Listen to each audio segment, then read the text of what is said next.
years old. I play music. I'm currently enrolled in school and I have a job. I like hiking and longboarding and bouldering, fishing, and cooking food, good food.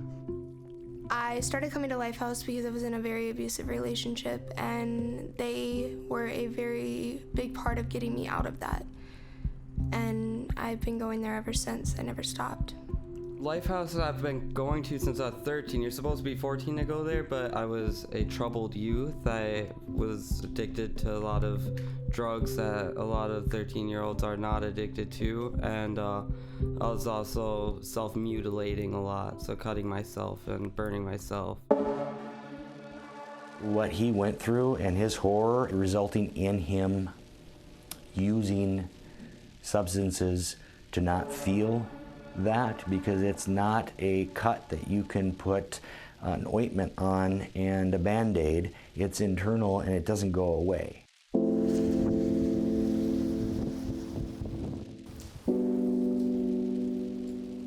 Monday through Friday, I go into Lifehouse at 10 a.m. and I do my GED work.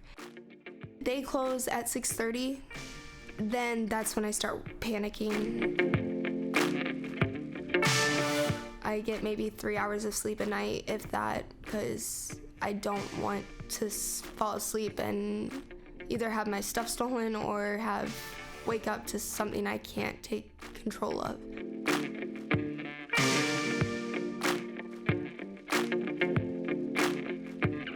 Being homeless, you end up seeing yourself, putting yourself in like more compromising situations.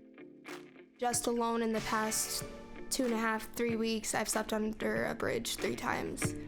The other night, I ended up playing a game of cat and mouse with some hotel employees. I was trying to sleep in the stairwells. I feel like I'm living a draining lifestyle right now. They come here because they feel safe, they trust us. That doesn't necessarily happen overnight, but we keep it real. And when I talk to youth, I don't lie to them. I don't give them false hope. I don't promise them things I can't do.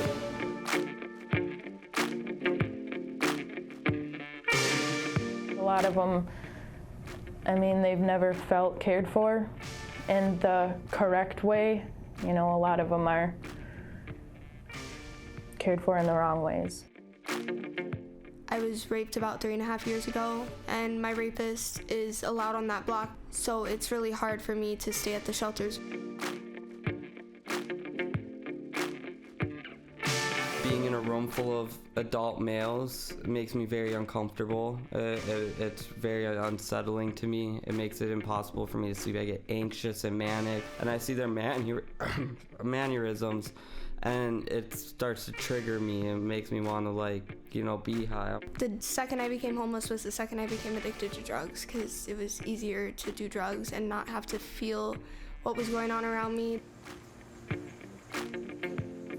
Just last week I was telling Eric that I had a relapse, and I've been clean for a while, and then I had a relapse because being homeless, you're like, well, I kind of gotta be here, and it's like all of a sudden they're offering you, and you can tell that you can not only is the temptation there, but there's also the intimidation part. What are these people thinking of me because I'm not getting high with them, and so then you're worried that they're gonna wig out and start thinking you're a cop. I've had a lot of my clothing items torn up because people were looking for wires before. Yeah, people get a little uncomfortable if you're not getting high with them.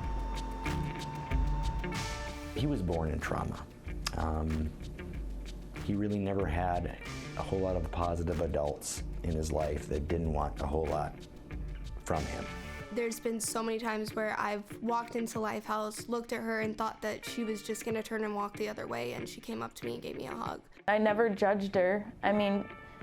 Some of the shit she's been through, a lot of people would be like, why the hell would you do that? You made that choice. You're in this position because you made the choices you did. But a lot of the times she made the choices she did so that she could get by and get to the next day. you know, she's did what she did to survive in the world, and it's a cruel place, and it hurts me to know what she's had to go through. How the hell can anybody care about me this much? Lifehouse youth walk into Lifehouse and don't know the staff yet, so they don't know if the staff actually understand what's going on with them and actually understand what they're going through. 50% of our staff have actually experienced homelessness.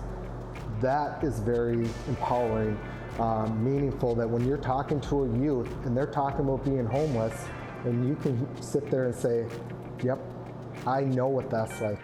These people really reached out to me. They housed me, they fed me, they've, you know, been there for me emotionally, and they you know, go out of their way to relate to you. It opened my eyes to how much they were there for me.